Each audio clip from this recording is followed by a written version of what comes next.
Have you ever stopped to think about why we wake up every day? We go to work, we study, we chase after our goals, but deep down, what's the real meaning of all this? What if I told you that maybe there's no meaning at all? That the universe doesn't care about us? That there's no grand plan or special reason for our existence? Sounds depressing, right? But what if right there, in that raw truth, lies the secret to being truly happy? Today, we're going to explore the ideas of a philosopher named Albert Camus, who dedicated his life to answering a simple but powerful question. How do we live well in a world that doesn't make sense? Let's start with the basics, with the concept that changed everything in Camus's philosophy: the absurd. You know that strange feeling when you stop in the middle of the day, look around and think, what am I doing here? Why do I exist? What's the purpose of all this? We desperately search for answers. We want to understand the meaning of our life, the purpose of our existence, the reason why we're here on this planet spinning in space. But you know what happens? The world simply doesn't answer. The universe follows its course, completely indifferent to our existential questions.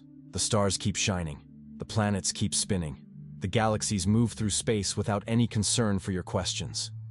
It's a deafening silence. And that's exactly where Camus' absurd emerges.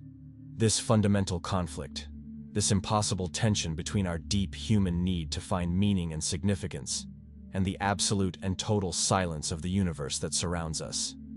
It's as if we're shouting into an empty cave, hoping to hear some answer, some echo, some sign that someone or something is listening. But there's nothing, just the void returning our own shout. We desperately want life to have a clear purpose, an obvious reason for being, an instruction manual that explains everything. But we don't find any of that out there, in the outside world. The universe doesn't care if you're happy or sad, successful or failed, whether you live or die. It just exists, neutral and indifferent. And you know what Camus says about this? He doesn't tell us to ignore this reality or pretend it doesn't exist. Quite the opposite. He says that recognizing this absurd, accepting this truth head-on, looking at it without blinking, is the first true step to living authentically. Most people spend their entire lives running from this uncomfortable perception, inventing convenient explanations, clinging to any narrative that promises a ready-made meaning, packaged and delivered. But Camus suggests something radical. Look the absurd directly in the eyes. Don't run from it. Don't hide behind comforting stories. Face reality as it is, naked and raw. Now you might be thinking, okay, I've accepted that life has no predetermined meaning. I've faced the absurd head-on. Now what? What do I do with this information? Am I going to be depressed forever, staring at the ceiling and lamenting the lack of purpose? That's exactly where one of Camus's most revolutionary and transformative ideas comes in: conscious revolt. But hold on. This word can be confusing. When Camus talks about revolt, he's not talking about going around breaking things, yelling at people, or rebelling in a violent and destructive way against the world. It's nothing like that. Camus's revolt is something much deeper, more subtle, more powerful. It's an internal, philosophical, existential revolt. It's a deliberate and conscious choice to live fully, to live with maximum intensity, even knowing that there's no greater purpose waiting for you at the end of the road. It's you looking at this immense and indifferent universe, which doesn't care at all about your existence, and saying loud and clear, okay, I get it. You don't care about me. You don't have any special plan for my life, no traced destiny, no sacred mission. But you know what? I'm going to live anyway. I'm going to live with everything I've got. I'm going to make choices. I'm going to create experiences. I'm going to build my own journey. Revolt is this act of keeping your eyes wide open, of refusing both the option of giving up on life and the temptation to delude yourself with false promises of meaning that come from outside. It's staying on your feet, firm, awake, living each moment with full awareness that it doesn't lead anywhere special, that there's no cosmic reward waiting, but that still, for some deep and personal reason, it's completely worth it. This revolt is your personal affirmation of life. It's you saying yes to existence, not because it's perfect or because it makes sense, but simply because you choose to say yes. To illustrate this idea in a way that really sticks in your mind, Camus turned to an old story, a fascinating Greek myth about a guy named Sisyphus. Let me tell you this story with all the details because it's the heart of everything we're talking about here. Sisyphus was a king who was too clever for his own good. He tricked the gods several times, outsmarted death, did things no mortal should do. So the gods decided he needed a punishment worthy of his audacity. And what was the punishment they came up with? Sisyphus was condemned to push a giant, heavy rock up a mountain. He had to use all his strength, all his effort, every drop of sweat to take this rock to the top of the mountain. And when finally, after all that brutal and exhausting work, he got up there, you know what happened? The rock rolled back down, back to the starting point, and Sisyphus had to go down the mountain and start all over again. Push the same heavy rock up the mountain again, and again, and again, forever, without end, without pause, without hope that someday the rock will finally stay up there. Sounds like the perfect nightmare, the exact definition of eternal torture, doesn't it? A meaningless, repetitive job that never leads anywhere, that never ends, that never produces results. But here comes Camus' absolutely brilliant move, the insight that changes everything. He says we must imagine Sisyphus happy. Wait, what? Happy? How can someone be happy doing the same completely meaningless thing, without objective, without result, for the rest of eternity? Sounds crazy, right? But Camus explains. Sisyphus can be happy because he completely accepts his condition. He's not down there at the bottom of the mountain hoping that one day, magically, the rock will stay up there. He doesn't delude himself thinking that some god will take pity on him and stop the punishment. He doesn't spend his time complaining about the injustice or lamenting. No, he simply pushes the rock. And in this simple act of pushing, in this continuous and conscious effort, he finds something deeply his own, something no one can take from him. The rock is his. The mountain is his. The effort is his. The journey is his. And no one can steal that. Now stop and think about your own life for a second. How many times do you do the same things? You wake up in the morning, brush your teeth, have coffee, go to work or study, come back home at night, have dinner, watch something, sleep. And the next day, the same thing. And the day after, the same thing. Week after week, month after month. Doesn't that look a lot like Sisyphus pushing his rock? The fundamental difference, the only thing that separates a life of despair from a life of meaning, is attitude. It's how you face this repetition. You can live this routine as if it were a prison, as if you were a slave condemned to repeat meaningless acts. Or you can live it as a conscious affirmation, choosing each day to push your rock, knowing it's your rock, your choice, your life. And here something truly interesting and liberating happens. When we finally stop searching for a meaning that comes from outside, from above, from the universe, or from some higher power or cosmic force, we discover a freedom that is both frightening and completely liberating. Think about it. If there's no cosmic script already written, if there's no predetermined destiny traced in the stars, if there's no divine plan saying exactly what you should do with each moment of your life, then that means something impressive. You are radically, absolutely, completely free. Your choices are genuinely yours. They're not programmed choices, they're not steps on an already determined path. They're real choices. And with this freedom comes something many people prefer to avoid: total responsibility. Because if there's no destiny, you can't blame the universe when things go wrong. You can't say it was meant to be this way, that the stars conspired against you, that God had other plans. No. It's all you. Your choices, your consequences, your life. This can be very scary.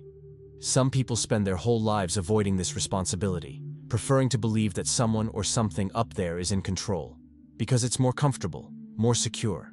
But it's also an invisible cage. Camus saw this total freedom in a completely different way. For him, it wasn't a curse, it was an incredible gift. It was the chance to truly be your own master. Without invisible chains tying you to a cosmic plan you never chose, you can really decide who you want to be. You can create your own values instead of accepting ready-made values. You can define your own goals instead of following goals someone told you should have. You can invent your own version of what it means to live well, live right, live fully.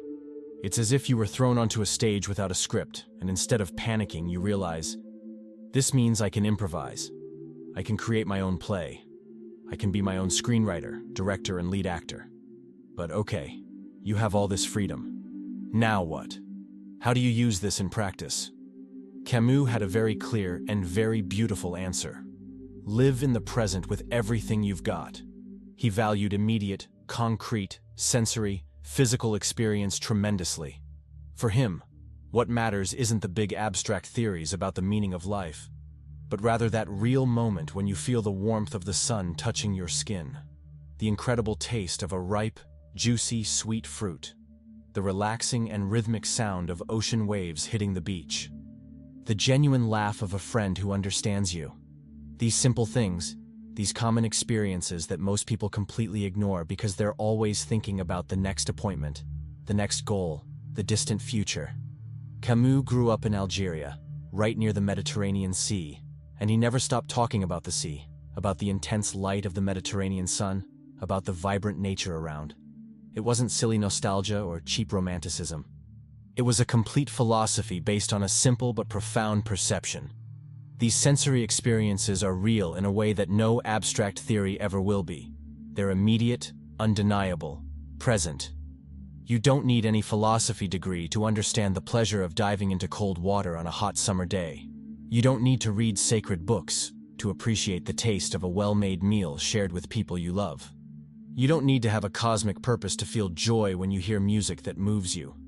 Real life happens now, at this exact moment. Not in some hypothetical and nebulous future where finally everything will make sense and you'll be happy. How many times do we postpone our own happiness? We keep thinking, I'll be happy when I finish this course, when I get that better job, when I buy that bigger house, when the kids grow up, when I retire, when I finally have time. But that moment never really comes. Because when you reach one goal, you're already thinking about the next one. The now always slips through your fingers like sand. Camus is shouting at us to pay attention. If you don't live the present, if you're always in the past or future, you simply don't live. You exist, but you don't live. And that's the real tragedy. There's a really important point here that might surprise a lot of people. Camus was extremely critical about hope. That sounds strange, doesn't it? Because since we were little, we've heard that hope is something beautiful, positive, essential. That we should never lose hope. That hope is the last to die. But for Camus, certain types of hope are actually dangerous, harmful, destructive. What types? Hope in future salvations. Hope that after you die, there'll be a much better afterlife than this one, where finally everything will be perfect and eternal. Hope that human history is progressing inevitably, automatically, towards something better and better, fairer, more enlightened. Hope that one day, at some distant future moment, finally everything will make sense, and you'll understand why you went through everything you went through. These hopes, according to Camus, make us flee from present reality. They make us tolerate, accept, endure a bad, mediocre, unsatisfactory life now, because they promise something better later. It's like a carrot dangling in front of the donkey. It keeps walking because it thinks it'll reach the carrot, but it always stays the same distance away. But think with me, what if there is no later? What if there's no afterlife? No paradise? No reincarnation? Nothing? What if this here and now is literally all there is? Then every moment you wasted waiting, every day you tolerated unhappily because you believed you'd be rewarded later, was a moment lost forever. It was a piece of your only life thrown away. Camus doesn't want you to be pessimistic or negative. He wants you to be realistic, honest, courageous. He wants you to let go of consoling illusions, no matter how comfortable they are, and embrace life exactly as it is, finite, with absolutely no guarantees, with no promise of final redemption. And precisely because it's like this, because it's all you have, it must be lived with total intensity. Not tomorrow. Not when conditions are perfect. Now. This naturally leads us to something that shines on every page Camus wrote. His deep and passionate love for earthly life, for material and physical existence. Camus wasn't that type of philosopher who spends his life locked in a dusty library, reading old books and thinking abstract thoughts disconnected from the real world. Quite the opposite. He intensely loved the physical world, the human body, all the senses. He loved the sea and spent hours swimming. He loved the strong sun and stayed under it for hours. He loved the sweat that came after an intense soccer game with friends. He loved the feeling of hot sand under bare feet. For him, and this is fundamental to understand, the body wasn't something inferior, dirty, sinful, that needed to be denied or controlled or overcome, as various religions and philosophies preach. The body is exactly what we are. We don't have a body, we are a body. And this material life, this physical existence with all its bodily joys and also its physical pains, is precious precisely because it's absolutely all we have. There's no superior spiritual plane, purer, truer, waiting for us somewhere beyond this life. There's the concrete here and now. The real beach where you can put your feet. The real mountain you can climb. The real city where you live and work. The real people made of flesh and bone that you can touch and hug. And the more you really accept, deeply accept, that this material life is your only life, that there's no backup, no plan B, the more you automatically start to value every little detail of it. Each moment transforms into something more precious because you know it's unique and irreplaceable. You won't get another chance to live this specific day. There's no replay. There's no Control plus Z. There's no second season of your life. It's now or never. Literally. But hold on. This doesn't mean at all that you're alone on this whole journey. Quite the opposite. There's something that connects all of us deeply. When Camus talks about the absurd, he's not talking about a problem exclusively yours or mine. He's talking about a universal condition, shared by every human being who has ever lived, who lives now, and who will still live. Everyone faces this. Each person you see walking down the street, hurried, going somewhere. Every coworker sitting at the desk next to you. Every stranger you pass on the bus or subway. All of them, absolutely all of them, are dealing with the same fundamental existential question. How to live? How to survive? How to find some joy or satisfaction in a world that offers no given meaning, no ready answer, no instruction manual? This perception, when you really let it in, creates a deep and beautiful solidarity between people. Because deep down, we're all in this confusion together. Nobody has the answers. Nobody knows what they're really doing. Everyone's improvising, trying to figure things out as they go. And if there's no God up there, or a giant cosmic plan taking care of us, caring for us, then all we really have is each other. That's it. It's just us, humans, on this small planet, trying to survive, and maybe, if we're lucky, live well. Camus strongly defended an ethics based exactly on this natural solidarity, on this recognition of shared humanity. We shouldn't cause unnecessary suffering to others. We should help each other when possible. Why? Not because some ancient sacred book commanded it. Not because we're going to earn points in heaven. Not because it's the law of karma. But simply because we share the same absurd and difficult condition. It's like being in a small boat in the middle of the ocean. Does it make any sense for us to fight each other?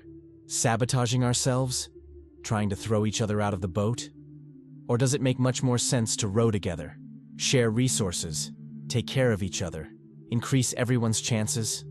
Genuine compassion and real cooperation arise naturally, organically, when you truly recognize and accept our shared humanity, our common vulnerability. So, given all this, what do we do with this admittedly absurd life? How do we fill our days? Camus had an answer that shines. We create. We create things. Creation, in all its possible forms, is the supreme act of revolt against the absurd. When you create something, anything, whether it's a colorful painting on a canvas, music that expresses something words can't, a text that communicates an idea or emotion, a garden where before there was only dirt, a special dish of food made with care and attention, you're doing something powerful. You're imposing your personal mark on the indifferent world. You're saying loud and clear, I exist, I am here, and what I've created is living proof of my existence. The universe didn't give you a ready-made meaning, packaged, with an instruction manual? No problem.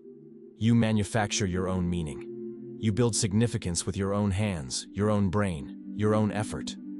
Every genuinely creative act is a powerful affirmation of life, a shout against the silence of the universe. You don't sit there passively waiting for meaning to magically appear.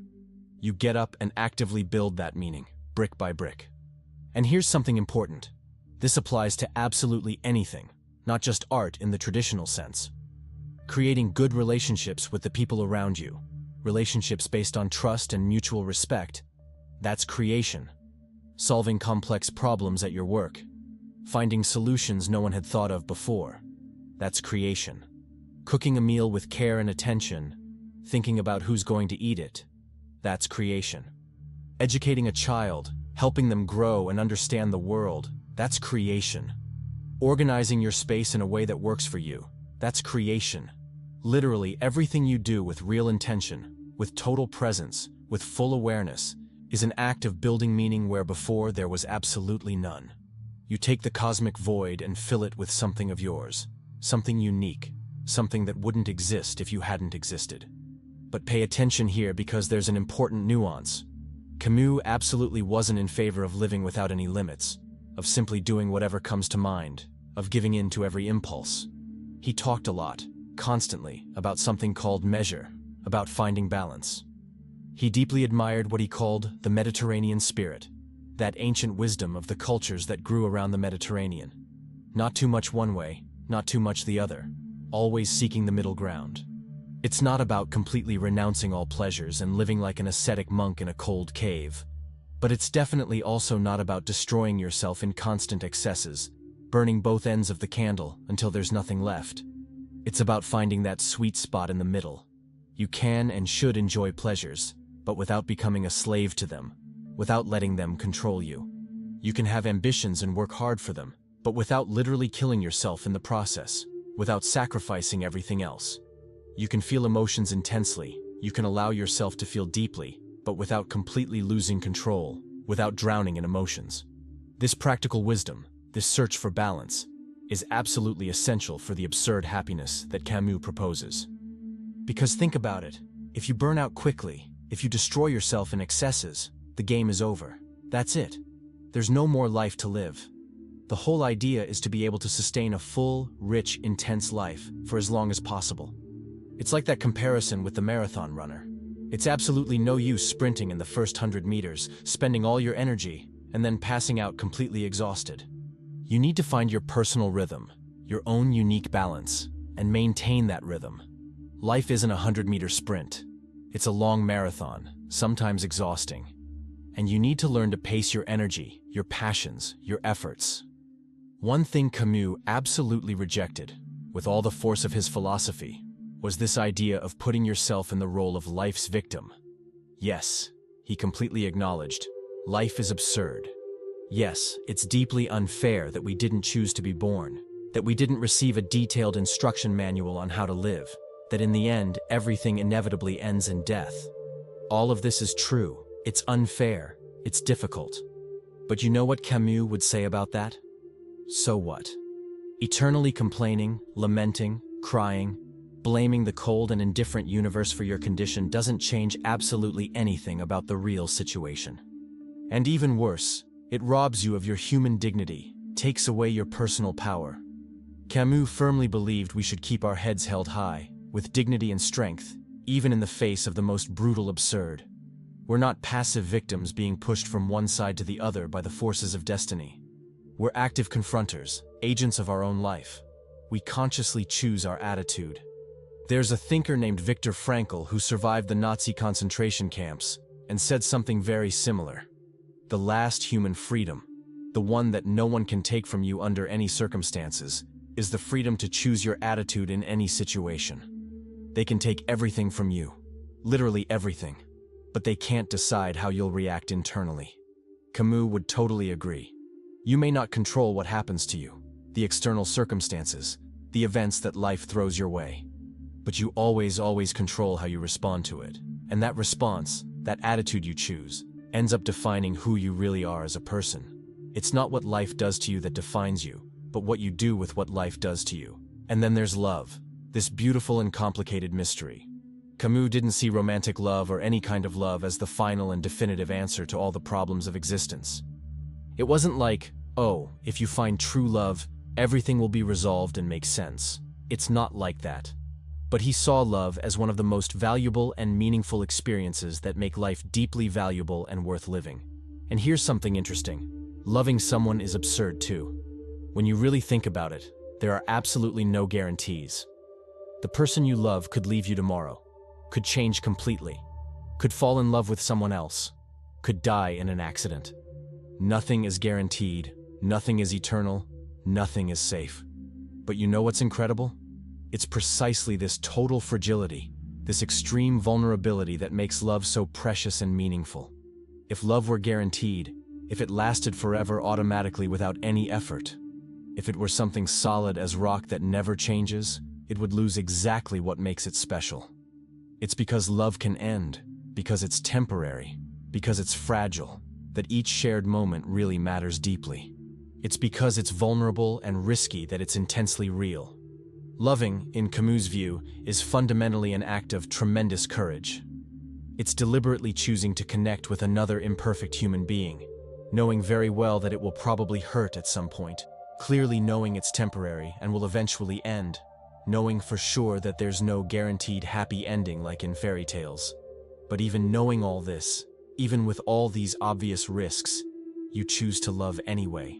Why? Because these rare moments of genuine, deep, real connection with another human being are literally what we have that's most valuable in this absurd life. Coming back once again to Sisyphus because this image is so powerful, so central, that it's worth revisiting and deepening. The idea of him being happy isn't just an interesting footnote in Camus's philosophy. It's the burning core of everything. Sisyphus's happiness isn't something that simply happened to him by luck or chance. It wasn't like winning the lottery of life. It's exactly the opposite. It's a hard-won internal achievement. It's something he had to build within himself against all odds. He looks at his absolutely impossible situation, at his eternal condemnation of meaningless work. And even so, despite everything, against everything, he decides internally to be happy anyway. It's not a silly, superficial, unconscious happiness of that type of person who simply doesn't understand the gravity of the situation. It's exactly the opposite of that. It's the deep and conscious joy of someone who perfectly understands everything, who completely accepts their condition without illusions, and who still, even so, deliberately chooses to affirm life. It's a rebellious happiness. It's a defiant joy. It's looking directly at the cruelest possible fate and saying with conviction, you can give me the worst possible situation, you can condemn me to the most meaningless work, you can take away all hope of change, but you know what you can't do? You can't take away my inner joy, my internal peace, my choice to affirm life. I choose my response. This fundamental choice, this powerful act of affirming life despite absolutely everything, is exactly where true human freedom resides. You don't need to wait passively until the perfect external conditions finally appear for you to allow yourself to be happy. You can choose to be happy now, right now, with what you have, as you are, where you are. Now there's a real danger that we need to identify and carefully avoid. When you hear for the first time that life has no inherent meaning, that the universe is fundamentally indifferent, it can be very tempting, almost automatic, to fall straight into total and destructive nihilism. You know how it is. Nothing really matters, so whatever, I'll do anything because in the end it makes no difference anyway. Everything will end in nothing. But Camus rejected this with all his philosophical force. He said clearly, the absurd doesn't mean at all that nothing matters. It means something quite different. It means you actively create what matters. You decide, you choose, you build. And look at something interesting. Camus had very clear, very defined, very firm ethical values. He was completely against unnecessary and gratuitous violence. He was vehemently against taking other people's lives. He was deeply in favor of social justice and equality. He didn't just talk, he acted. He actively fought in the French resistance against the Nazis during World War II, risking his own life. So it's definitely not a moral free-for-all where anything is permitted. It's more like this. There's no giant cosmic judge up there dictating in absolute terms what's objectively right or wrong for everyone always. But still, even without that, you choose your personal values and live consistently by them. Why do you make this choice? Because you consciously decided. Because you genuinely want to live in a world where people treat each other with decency and respect. Because you actively choose solidarity instead of brutal selfishness. Not because you're going to earn points in a cosmic reward system that takes you to paradise, but simply because that's how you authentically want to live. Your values don't come imposed from outside by fear of punishment or hope of reward. They come genuinely from within. They're authentic, they're consciously chosen. And for that very reason, they're stronger, more real, more meaningful than values followed only out of external obligation. Lucidity, clear and awake consciousness, is absolutely fundamental in everything we're discussing. Camus valued tremendously, above almost everything, the ability to see things exactly as they really are, without any distorted filter, without comforting illusions that soften reality's sharp edges. This is very, very hard. It's infinitely easier to deliberately deceive yourself, believe in beautiful and comforting stories that make you feel special, protected, part of a bigger plan. But this apparent ease has a very high price. You end up living a complete lie. And an entire life built on lies, even if they're extremely comfortable and attractive lies, simply isn't and never will be an authentic and true life. Lucidity hurts sometimes. It hurts a lot. You perceive and recognize hard things that honestly you'd prefer not to perceive. You have to face deeply uncomfortable truths about yourself, about the world, about the nature of existence. But this painful lucidity is the only truly solid base, the only reliable foundation for building a genuinely real and authentic life. Think of this comparison. Building a house. You can choose to build on soft and comfortable sand, using beautiful illusions as a foundation. And at first it'll seem faster, easier, more pleasant. But inevitably, when the first real storm comes, when reality hits hard, everything will completely crumble. Or you can choose the harder path. Dig deep, very deep, until you reach the hard and inflexible rock of naked reality, and build your house on that solid base. It'll take much more initial work. It'll be more uncomfortable. But when the storm comes, your house remains firm and standing. And this brings us to a fascinating and counterintuitive idea about how we should measure the value of a human life. We normally, almost automatically, think that the most important thing is the quantity of time lived, right? The more years you live, the better your life was. Living to 90 is obviously better than living to 40. But Camus deeply questioned this basic assumption. For him, after thinking about this a lot, what really fundamentally matters isn't the gross quantity of accumulated years, but rather the genuine quality and real intensity of the experience lived. A relatively short life, but lived absolutely, completely, fully, with maximum consciousness and total intensity in each moment, is worth infinitely more than a technically long life, but essentially a sleep, where the person never really truly woke up, never really paid attention, never really lived consciously.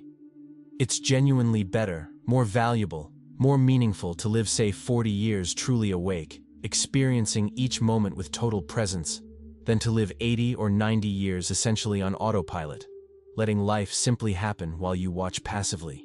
This perspective changes completely, radically, our relationship with death. Death stops being simply the great terrible enemy that cruelly steals life's meaning. Death becomes, paradoxically, exactly that which gives precious value to life. Think about it. If we lived literally forever, eternally, without end, we could postpone absolutely everything infinitely. There would be no urgency. There would be no need to choose. There would be no weight to any decision, because there would always be more time. There would always be another chance. There would always be tomorrow. But precisely because our time is brutally limited, because each moment that passes never returns, each instant gains tremendous weight, real importance. Death, this inescapable and final fact, paradoxically gives invaluable value to life. Without death, without this final limit, nothing would be really urgent. Nothing would be truly precious. Nothing would actually matter. So finally, we arrive at the concluding point of this long journey through Camus's revolutionary thought. And the conclusion is tremendously powerful, incredibly liberating. Being genuinely happy in an admittedly absurd world, in a provably meaningless universe, is literally the supreme act of rebellion a human being can perform. It's the biggest possible affront, the boldest challenge you can make to the cold and absolute indifference of the cosmos. The entire universe doesn't care about you at all? Perfect. Great. You're going to be intensely happy anyway, despite that, because of that. There's no ready-made meaning waiting to be discovered? Wonderful. then you're going to courageously create your own unique meaning. Absolutely everything inevitably ends in final death? Precisely because of that. Exactly because of that. You're going to enjoy and value every single precious second. Camus' absurd happiness is in no way an ignorant or naive happiness. It's not that superficial and silly joy of someone who simply doesn't understand anything about the gravity of the situation. It's precisely the opposite. It's the deeply conscious, tremendously courageous joy of someone who looked directly at the darkest abyss, who faced the void without blinking, and who even so firmly decided to dance joyfully on the edge. We should truly imagine Sisyphus genuinely happy, pushing his rock eternally. And we should equally imagine ourselves happy too, living our repetitive but meaningful lives, not despite the fundamental absurd of existence, but through it, embracing it completely, and transforming it into fuel for life. If this worldview made any sense to you, if you managed to glimpse a different and liberating path to think about happiness and meaning in your own life, check out our exclusive material in the first pinned comment. And subscribe to the channel so we can continue together exploring these profound ideas that really help us live better, think deeper, truly wake up to life. We'll see each other in the next video, and until then, go on and push your rock with genuine and conscious joy.